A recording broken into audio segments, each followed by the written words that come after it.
Hope in the Balance. A Newfoundland doctor meets a world in crisis. Tells the stories behind Dr. Andrew Furey's work in Haiti following the devastating 2010 earthquake, which killed an estimated 250,000 people and displaced 1 million others. He joins us now, but it should be noted the author's book tour has been severely impacted by the pandemic and the fact that since he finished the book, he was elected Premier of Newfoundland and Labrador and joins us from the Premier's office. Good morning, Premier. Morning, Bob. How are you? Good to see you via Zoom.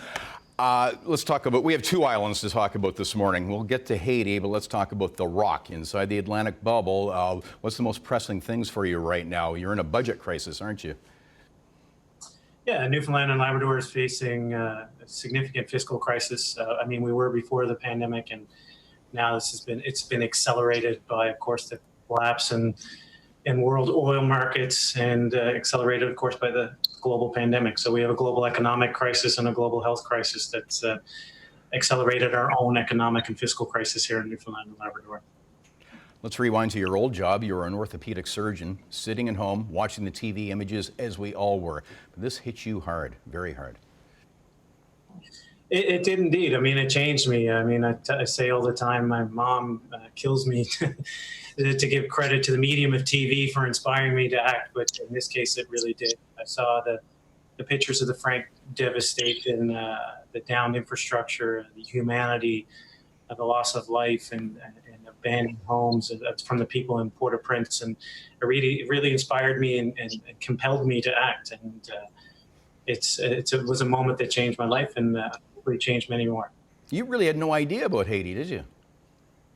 I did not, and in fact, I admit in the book, the first time I Googled it, misspelled it. So it wasn't something that was discussed around our dinner table, the global health affairs, but it was something that when I saw the frank devastation, and I knew I was compelled to act. I knew they were going to, unfortunately, Haitians were going to die as a result of the earthquake from their head injuries or their abdominal injuries. But they weren't necessarily going to die from their broken bones, and that's my bag of tricks in life. Right. And I wanted to give back. Yeah. There was one particular orphanage. Tell us about that, where you were really impacted by it.